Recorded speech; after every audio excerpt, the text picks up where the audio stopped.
Hello everyone, welcome to a online solution. मैं हूं अशफाक। यहाँ पे आपके लिए लाया हूं बहुत ही इंपॉर्टेंट साइंस का, सोशल साइंस का 50 क्वेश्चन जो कि बहुत ही मोस्ट इंपॉर्टेंट है। और अगर आप तैयारी कर रहे हो, क्लास 10 के स्टूडेंट हो, तो आपके लिए ये 50 सवाल तो 100% आपको याद होने चाहिए। बिकॉज इसमें सवाल बंदा फंसने की चांसेस ज़्यादा रहता है, तो आप फंसेंगे नहीं। इस तरह से मैं आपको डेली सीरीज करवा रहा हूँ, कभी साइंस, कभी सोशल, कभी फिजिक्स, कभी केमिस्ट्री, कभी बायो, कभी ये कभी वो, सब कुछ करवा रहा हूँ। तो चैनल पे जुड़े हो तो ठीक है, और नहीं जुड़े तो जुड़ जाओ फटाफट और 50 सवाल का आंसर देने की कोशिश करो।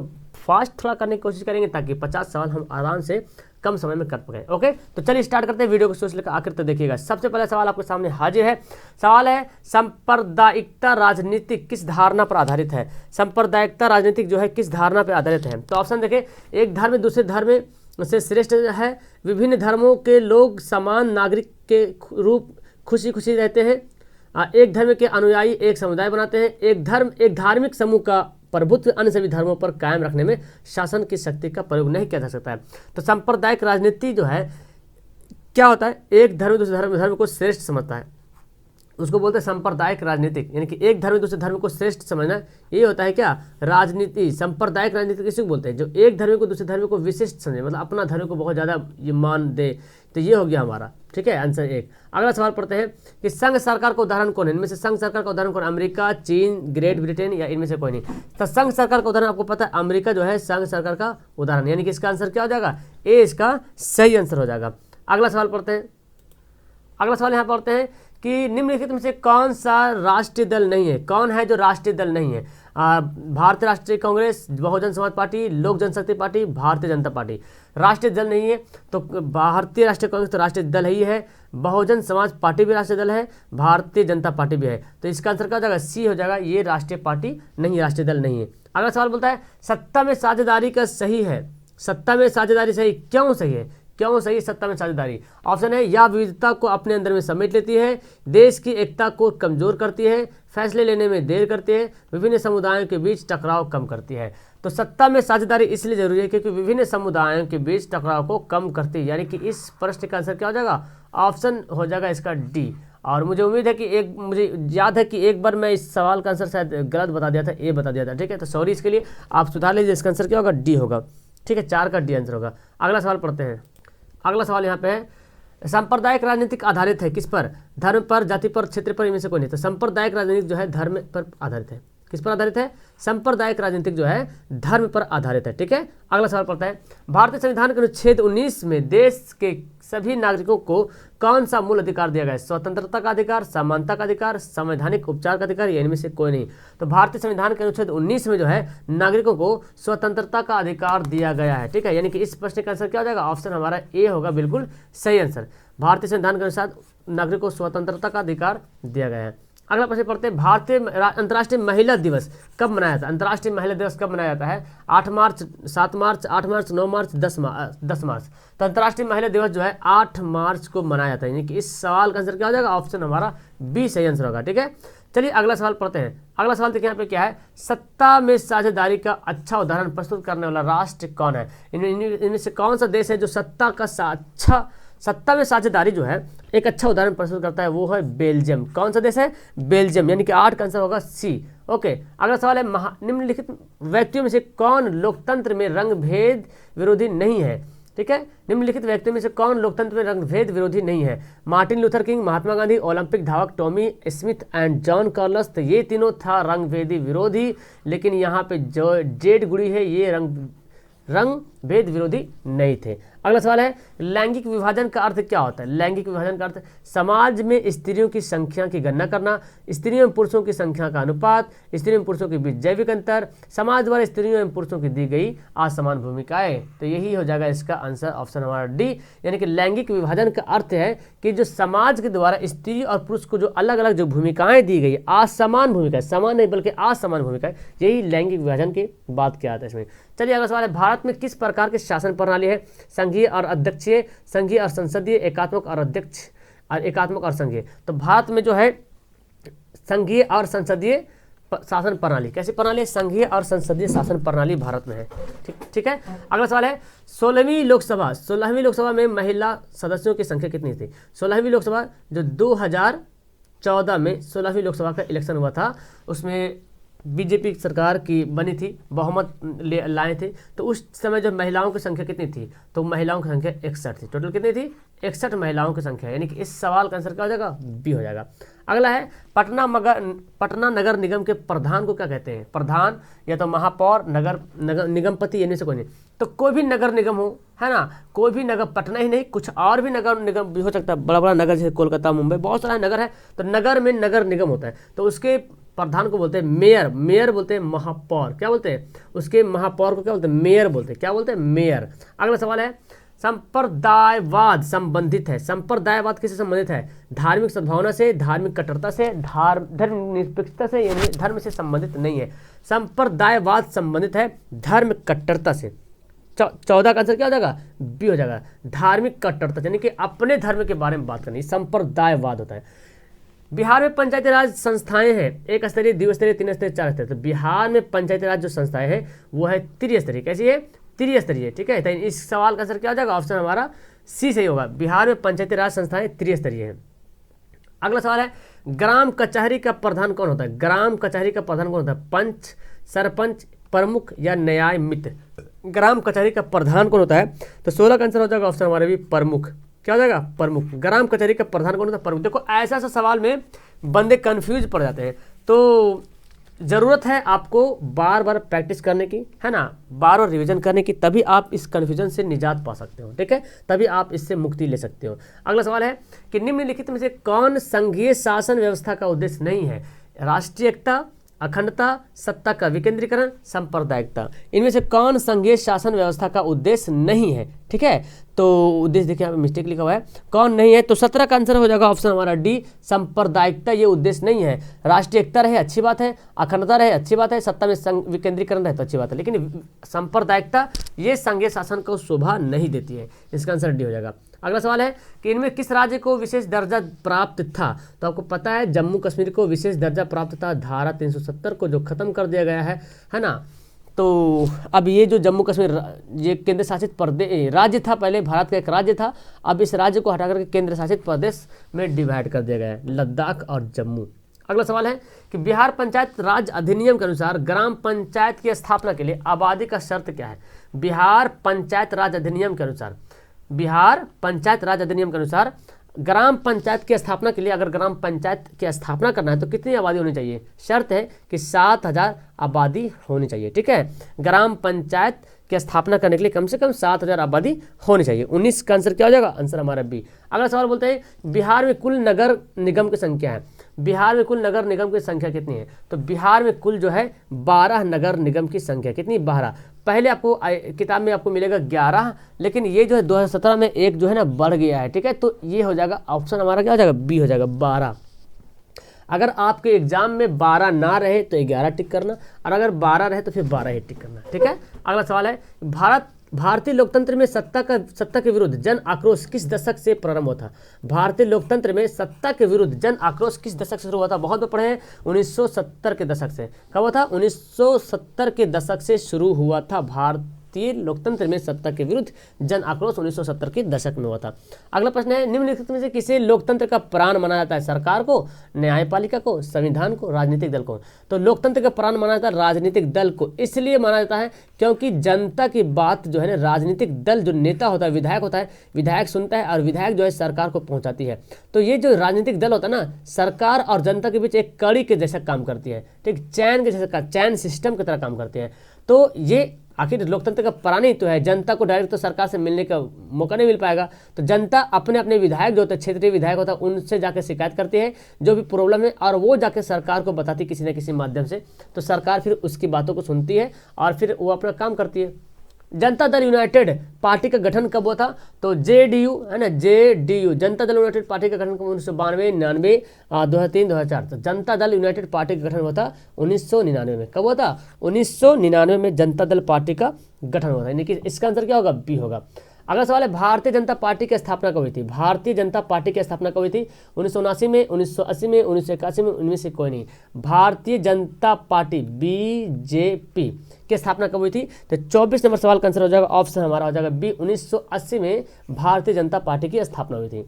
अगला सवाल पढ़ते हैं कि राजनीतिक दलों की मान्यता और उसका चिन्ह किसके द्वारा प्रदान किया जाता है। यानी कि जो राजनीतिक दल होता है ना उसका कोई ना कुछ तो मान्यता होगा, मान्यता तो जरूर मिलता है, और उसका कुछ ना कुछ चिन्ह होता है, चुनाव चिन्ह होता है, जैसे कि कमल छाप, पंजा छाप, हाथी छाप, तीर छाप, लालटेन। तो इसका जो चुनाव चिन्ह जो मिलता है ये कौन देता है? राष्ट्रपति देता है, प्रधानमंत्री देता है, या निर्वाचन आयोग देता है? तो ये देता है निर्वाचन आयोग। कौन देता है? निर्वाचन आयोग देता है। अगला सवाल पढ़ते हैं कि चिपको आंदोलन का उद्देश्य क्या था? पर्यावरण की सुरक्षा, नशाबंदी, मुक्ति या सुशासन? तो चिपको आंदोलन का उद्देश्य था पर्यावरण की सुरक्षा। ठीक है, कौन क्या था? पर्यावरण की सुरक्षा।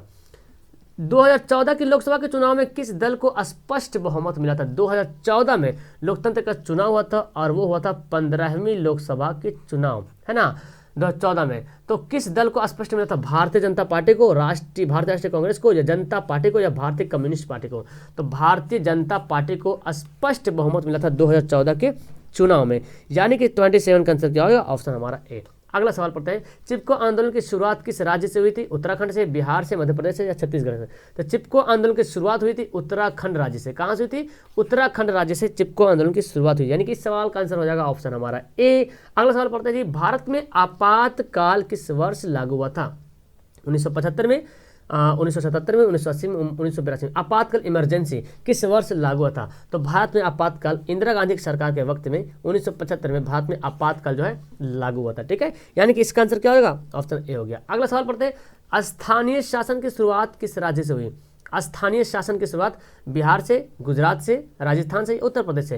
तो स्थानीय शासन की शुरुआत हुई थी राजस्थान से, यानी कि 30 का भी आंसर क्या होगा? सी होगा। ठीक है, यानी कि राजस्थान होगा। तो राजस्थान आपके मतलब पॉलिटिकल में बहुत सा देखने को मिलता है। 2005 में जो पंचायती अधिनियम बना था, ठीक है, और यहाँ पे आपका देखिए स्थानीय शासन की भी शुरुआत भी बता रहे राजस्थान से शुरू हुई थी। ठीक है, अगला सवाल, लोकतंत्र की सफलता निर्भर करती है। लोकतंत्र की सफलता किस पर डिपेंड करती है? नागरिकों की उदासीनता पर, नागरिकों की गैर कानूनी कार्रवाई पर, नागरिकों की विवेकपूर्ण सहभागिता पर, इनमें से कोई नहीं। तो लोकतंत्र की जो अगर लोकतंत्र को सफल बनाना है तो नागरिकों की विवेकपूर्ण सहभागिता होना चाहिए। नागरिक जो होगा उसका विवेकपूर्ण है, विवेक एकदम दिमाग से, ध्यान से, है ना, वो बोलते हैं विवेकपूर्ण है, विवेक होना चाहिए उसके पास। अच्छा, वो सहभागिता अगर रहता है तो नागरिकों की सफलता मतलब लोकतंत्र सफल रहेगा।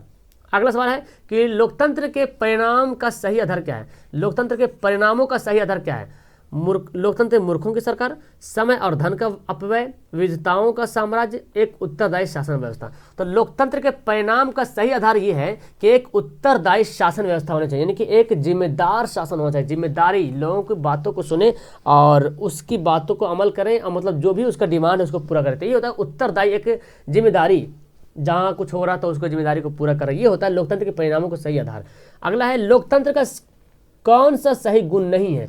लोकतंत्र का इनमें से कौन है जो सही गुण नहीं है? समानता का पोषक, व्यक्ति की गरिमा में वृद्धि, बहुसंख्यक का शासन, विभिन्नताओं में सामंजस्य की क्षमता। तो लोकतंत्र का सही गुण क्या है पहले ये देख लेते हैं। देखो, समानता का पोषक, ये ठीक अच्छी बात होनी चाहिए, है ना। व्यक्ति की गरिमा में वृद्धि, मतलब लोगों को एक वृद्धि भी होना चाहिए, उसका मान प्रतिष्ठा भी होनी चाहिए लोकतंत्र में। विभिन्नताओं में सामंजस्य की क्षमता, मतलब विभिन्नताओं में भी लोग आपस में मिलजुल कर रहे, तो ये सबसे बड़ी बात है। लेकिन बहुसंख्यकों का शासन ये लोकतंत्र को शोभा नहीं देती है। इसका आंसर क्या होगा? सी होगा। भारतीय लोकतंत्र है एक सफल लोकतंत्र है, विश्व का एक बड़ा लोकतंत्र है, या दोनों, या असफल लोकतंत्र है? तो भारतीय लोकतंत्र जो है ये एक सफल लोकतंत्र भी है और विश्व का सबसे बड़ा लोकतंत्र है। ठीक है, भारतीय लोकतंत्र एक सफल लोकतंत्र है और विश्व का सबसे बड़ा लोकतंत्र है। अगला सवाल बोलता है, 15वीं लोकसभा का चुनाव कब हुआ था? 15वीं लोकसभा का चुनाव कब हुआ था? 2007 में, 2009 में, 2014 में, 5 में और 2010 में। तो 15वीं लोकसभा का चुनाव यहाँ पे पूछा जा रहा, तो 15वीं लोकसभा का चुनाव हुआ था 2009 में, है ना।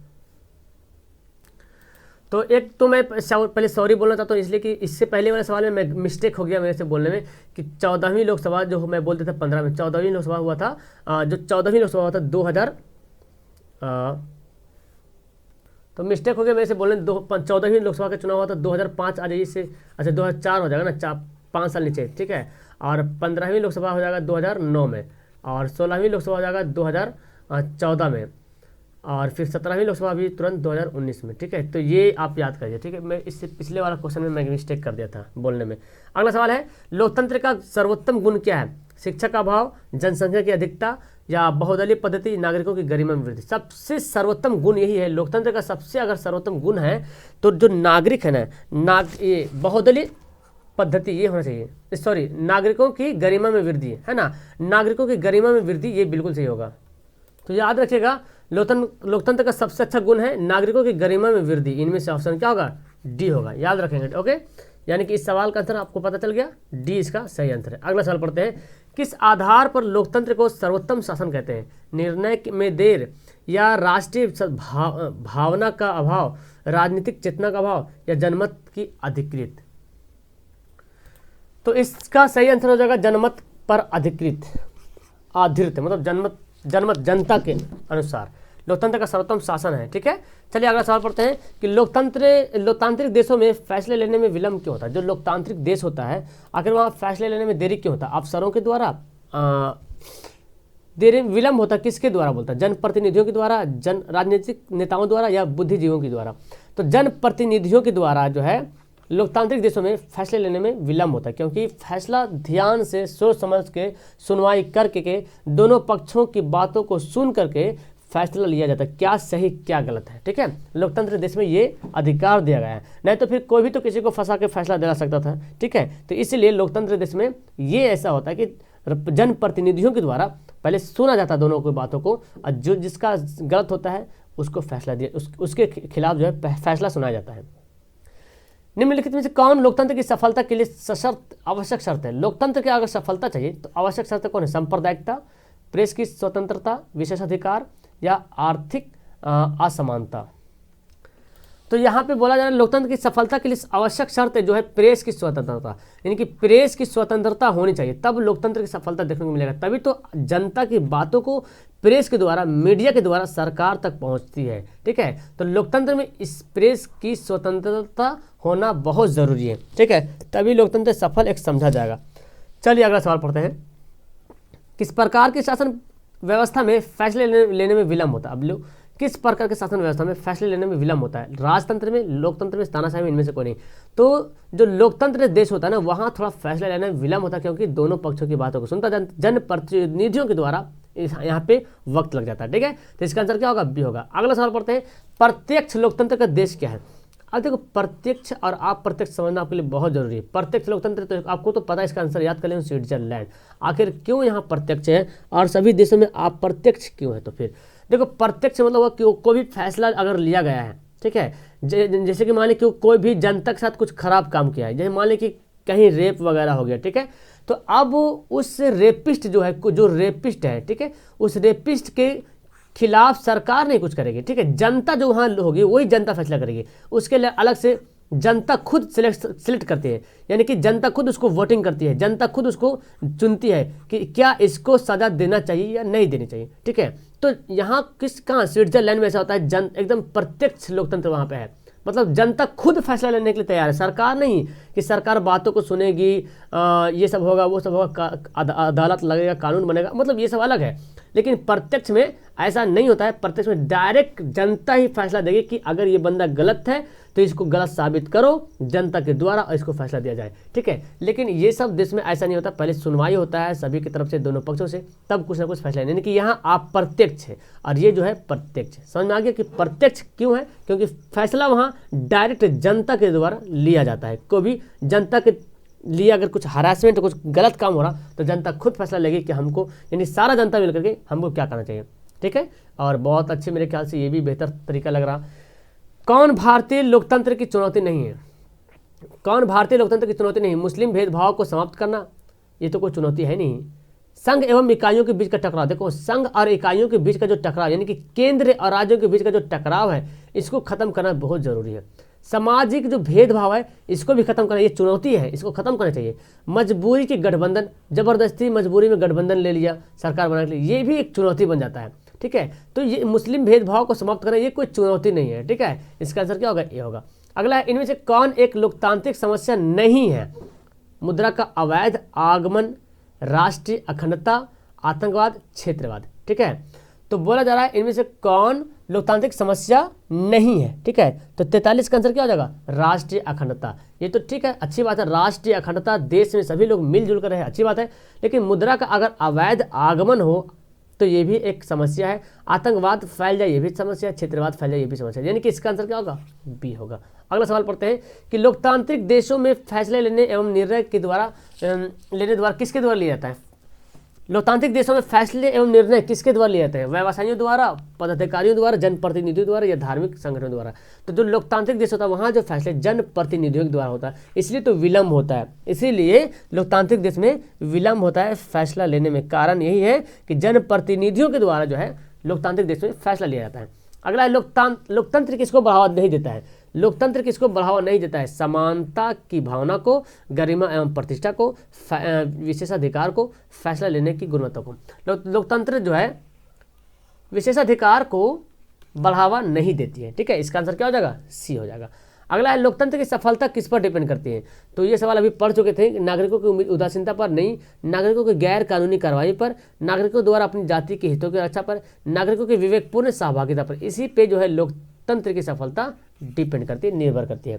अगला सवाल है इनमें से किस देश में अप्रत्यक्ष लोकतंत्र है। अब यहाँ पे देखें तो अभी हम लोग पढ़े थे स्विट्जरलैंड, है ना। स्विट्जरलैंड जो था प्रत्यक्ष लोकतंत्र, ये तीनों क्या है, अप्रत्यक्ष लोकतंत्र, यानी कि इनमें से सभी 47 का आंसर क्या हो जाएगा, डी हो जाएगा।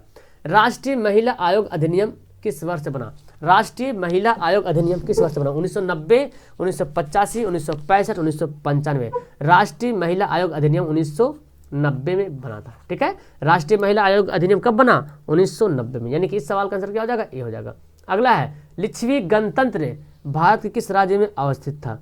लिच्छवी जो गणतंत्र है भारत के किस राज्य में अवस्थित था, उत्तर प्रदेश, हरियाणा, बिहार या राजस्थान। तो लिच्छवी गणतंत्र भारत के बिहार राज्य में अवस्थित था, वैशाली जिला में। बहुत जब भी सवाल आया ये तो मैं बताऊँ, हालांकि इस सवाल मैं बहुत बार बता चुका हूँ, ठीक है। तो करना क्या है, वही तो करना है भाई, रिवीजन ही तो करना है, ठीक है। आंसर होगा सी होगा। और आखिरी सवाल है कि किस बात से यह स्पष्ट होता है कि बिहार में लोकतंत्र की जड़ें बहुत मजबूत है, बहुत गहरी है। नालंदा का प्राचीन विश्वविद्यालय की वजह से, या वैशाली का लिच्छवी गणतंत्र की वजह से, बिहार के साक्षरता दल, या विक्रमशिला विश्वविद्यालय। तो यहाँ पे डायरेक्ट लोकतंत्र के बारे में बात की गई तो कानून वगैरह से बात की जाए तो यहाँ पे गणतंत्र आ रहा कि लिच्छवी, वैशाली का जो लिच्छवी गणतंत्र है यहाँ इसी की वजह से जो है बिहार में जो लोकतंत्र है उसकी जड़ें जो है काफ़ी गहरी है। ओके, तो यहाँ पे 50 सवाल हो गए क्लियर। उम्मीद करता हूँ कि आपको 50 में 50 आ गया होगा, क्योंकि इसलिए मैं बोल रहा हूँ इतनी जिम्मेदारी के साथ, क्योंकि जो कंटिन्यू जो रेगुलर स्टूडेंट पढ़ रहे हैं उनका तो मैं कमेंट देखना चाहता हूँ कि पहले 50 में 50 आए। अगर 50 में 48 आए तो भी कमेंट कीजिए, शर्माइए मत कि सर क्या बोलेंगे, ऐसी कोई बात नहीं है ना।